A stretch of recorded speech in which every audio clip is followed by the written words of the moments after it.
Citadel of the Star-Lords by Edmond Hamilton. Chapter 6.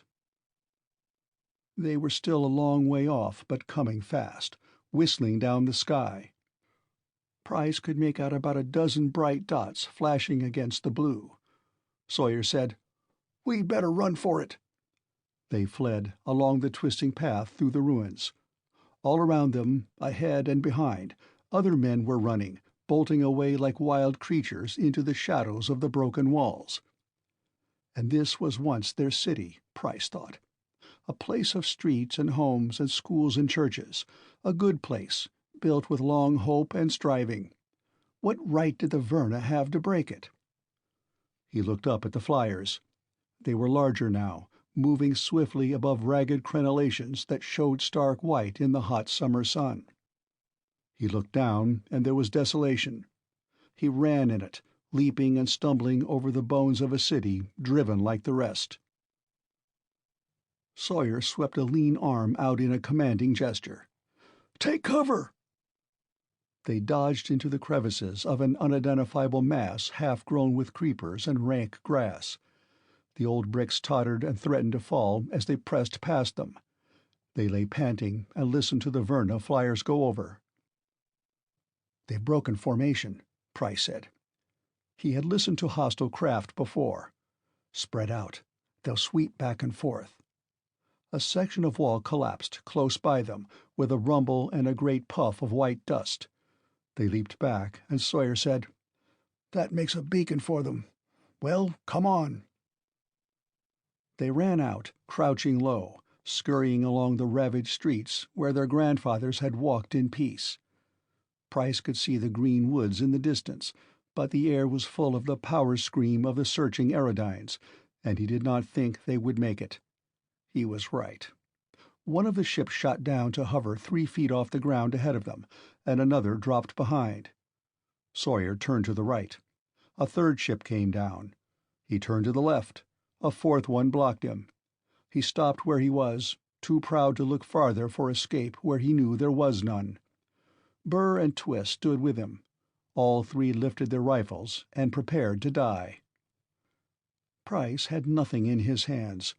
The bright hovering ships mocked him. Their noise deafened him. The wind of their air blast tore at him with vicious force. He hated them. He had never hated anything so much in his life, not even the enemy he had fought in Korea. He groped among the rubbish around his feet, half blinded by dust and a red haze that was of his own making. A very loud metallic voice spoke to them from one of the ships. "Put down your weapons and stand together with your hands high. You will not be harmed."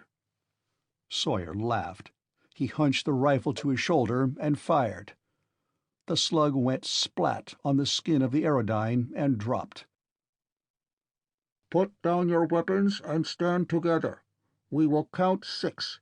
At that time we will fire. 6, 5, 4. Sawyer laid his rifle into the dust at his feet and straightened, folding his arms. Twist and Burr did the same. Tears stood in Burr's eyes, tears of outraged anger. And this was their city, Price thought. My city. Ours. Men began now to jump out of the hovering aerodynes, Verna with cropped silvery hair. They wore uniforms of dark green. This was not their city. It was not their world. Price's fingers closed over the end of an iron bar in the rubbish. He sprang forward, holding the iron bar. A beam of cold light, hardly visible in the sunshine, flashed out from the nearest ship. Price was running, and then he was not running. He was face down on the ground with white dust in his hair. The bar spun out of his hand and fell with a faint clatter. The Verna closed in. They escorted Sawyer and Burr and Twist each into one of the ships. 2 of the green-clad soldiers bent and picked up Price and carried him to the fourth. They clambered in, and the aerodynes rose whistling into the air. Over the place from which the Earthmen had fled, roughly in the center of the city, several of the ships were gathered. They circled slowly, but nothing moved in the streets. At length all but one of them rose up, and that one made brief lightnings flicker from its underbelly. Down below, a volcano erupted, thundered, burned, and died, sinking into ash and dust. That gathering place would not be used again, and any store of arms or powder concealed in it would not be used either. The ships of the Verna raced away toward the east. Behind them, the forest was full of men and horses moving out. After a while, a remote and disoriented consciousness returned to Price. He opened his eyes and saw a blur of red and silver and flesh tones. A little later he opened them again, and the blur had become a woman with silver hair and a uniform of dark crimson. The woman. She said, "You'll be normal again in an hour or so. The shock ray does no permanent damage." He looked at her, not caring very much about how he would feel an hour from now. He felt pleasantly languid, forgetful of his cares. Her eyes were a curious color, not like Earth eyes at all. They were like little bits of sky and moonglow and the far-off fires of stars, cool and strange and lovely. He said, "They're not cruel after all." "What are you talking about?" "Your eyes. They're beautiful. Like you." A faint flush touched her cheeks, but she only said, "How are you called?" He told her, and she wrote it down. He saw now that she held a kind of clipboard on her knee. Just beyond her was a cabin window. Streamers of torn cloud whirled by it so fast that he was startled. Then other things began to impinge on his senses. Air scream, a smooth rush of speed. He sat up. The man beside the pilot turned abruptly, his hand reaching for a weapon at his belt. The woman spoke to him in her own tongue, and then said to Price, "We do not wish to stun you again. You will not make it necessary." "No," said Price. He leaned forward, staring in fascination at the controls of the aerodyne, watching the pilot's movements. "You are interested? As a pilot?" "Yes." The controls seemed surprisingly simple. These controlled the force of the airflow, those the angle of the blast. "It's so much more maneuverable than a jet, and so much more powerful than any copter. He shut his mouth, abruptly conscious that he had made a bad slip. But the woman did not seem to have noticed it. He asked her hastily, changing the subject, "What's your name?" "Lina," she said, "of Rain 4. That's the planet of a star you never heard of in the Hercules cluster. I have some other identifying words, a patronym much like yours, and a set of code numbers such as have been used on this world also." "You seem to know a lot about us, for a girl from, Vrain 4. "That's my business. I am a specialist in Earth cultures. Section 7Y, Social Technics. Where is your home?" She was friendly, almost too much so. Price was wary now, his mind shaking off the lethargy of the shock. "Nevada." She wrote on the clipboard some kind of shorthand. "I have not been that far west. What is Nevada like?" He told her, leaving out any mention of cities. The aerodyne raced forward, and he watched the controls avidly. So simple. So beautifully, functionally simple. His fingers twitched with eagerness. "You have flown a great deal?" "My father taught me." Careful, Price thought. These people are probably no brighter or shrewder than my own, but they're better able to investigate and check on things. "Tell me, what's it like on Vrain 4? "We eat and sleep, make love and die," she said. "Very much like you. The sky is very beautiful at night. The stars are close and burning, not cold and far away like yours." She paused. "Where did your father learn to fly?" "From his father. It's a family tradition." "And the plane had belonged to your family since the A destroyed the atomic cultures of your Earth year 1979? "Since the Verna destroyed it, yes." She did not argue the point. "How old was the plane then?" Sneaky little question, quietly asked. What was she driving at? Price began to feel that he was in a trap, but he could not quite see the shape of it. Then, before he was forced into an answer that might very well be the wrong one, he saw something that gave him the perfect excuse to ignore it. The thing he saw was a starship. He had never seen a starship before in his life, but he knew this could not be anything else. He judged that they must be back across the river now, and well within the Forbidden Belt. The ship stood like a tower of white metal, enormous, slim, delicate, a thing of slumbering power that caught the throat with awe and wonder. There were no trees anywhere near it, and the earth underneath was fused and hardened to a substance more durable than iron or concrete. Lena said, "That is one reason we do not want men in the belt. There is danger of being caught in a takeoff or a landing." The aerodyne flashed past, and Price looked back as long as he could at the dwindling shape, splendid but curiously lonely in the middle of nowhere. "I would have thought you'd have a port close in. By the Citadel, I mean." Lena shook her head. "Dispersal is much safer. That is why the belt is so wide. We have a number of ships." The man beside the pilot spoke, and Lena touched Price's shoulder, pointing ahead. "In a minute you will see the Citadel." What he saw first was that iron blinking in the low air that he had seen from the plane. It grew with fantastic speed, taking shape, acquiring height and substance. Price had been prepared for something tremendous.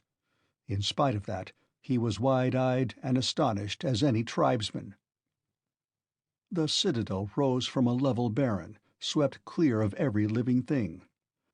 It was round, a vast flat-topped tower stunning in its stark hugeness. It did not fit on Earth at all. This monstrous, man-made metal mountain belonged to another world. Around it, as far as he could see, were launching pads for a species of missile that looked more deadly than any of the ICBMs they had been dreaming up in his own day. Atop the Citadel, on the vast plain of metal that was its roof, there were installations that looked like radar, and others he could only guess at. Something in the radio telescope line, perhaps, with elaborate grids. Set around the perimeter of the roof and looking ominously out across the belt were hooded emplacements that made Price think of Aaron's warning. "We will make the belt a blasted barren, where not even a beetle can survive."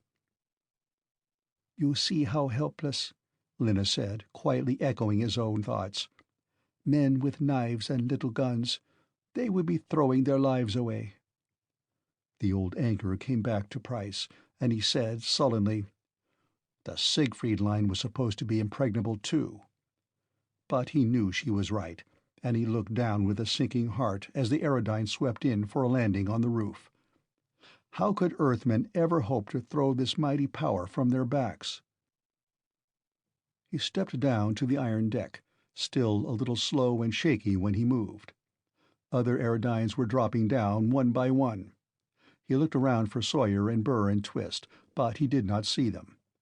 Verna guards fell in on either side, and Lena said, "I think your friends have already landed and are with Aaron below. Come on." The invitation was pure rhetoric. He had no choice. The guard took him toward a circle painted bright red for the guidance of pilots, and about 8 feet across. He asked, "Is Aaron the big boss?" "The supreme commander of this base. You see how important you are to us, you and your plane?" They stood on the red circle, and it dropped with them smoothly down a gleaming metal shaft. It did not drop too far. They stepped from it into a corridor, brightly lighted by tubes sunk into the low ceiling. There were many doors on either side, and Verna in uniforms of various colors passed back and forth. The office of the Supreme Commander was as austere and functional as everything else Price had seen. Narrow windows with flush shutters of steel looked out across the sunlit belt. One wall was a maze of screens and dials, communicator devices, and another had rows of tube mouths with vari-colored tabs. Aaron stood facing Sawyer, with Burr and Twist behind their chief. There were several guards. As Price came in with Lena, Sawyer was saying, "I told you I wouldn't give the man up, nor the plane. As for the meeting, your paid traitor can tell you all about it. And now you can go ahead and kill me." Aaron said impatiently, "It isn't your life I want from you, but only a little cooperation." He looked up at Price, his eyes narrowing. "This is the man?" Lena spoke to him in the Verna tongue. A look of surprise showed for an instant on Aaron's face. He questioned Lena. Sawyer, meantime, said to Price, "We thought they'd killed you." Price shook his head. He was worried about what Lena was saying to the commander. Once more he had the feeling of a trap he could not see. Aaron nodded curtly and gave some order to Price's guards. Lena said in English, "You are to come with me." Price said, "I'd rather stay with my friends." "Perhaps later." There was no use arguing. Price went where he was told. On another and much lower level, which might have been underground for all he knew, he was ushered into a small, neat, impersonal cubicle with no window, and with a lock on the outside of the door. Obviously, a cell. Lena said, "I would like your shirt, please." He stared at her. "What?" "Give me your shirt." Again, there was no use arguing with her. He took it off and handed it to her. "Food and drink will be provided," she said. "You will be quite comfortable." She went away with the guards. Securely locked in the cubicle, Price sat and brooded. Food and water came, packaged, through a slot device in the wall. He ate and drank, and brooded again. Finally, Lena came back. She handed him his shirt and watched him soberly while he put it on. And then she dropped her bomb. "You have been lying to me," she said quietly. "I know now where you came from." End of chapter 6.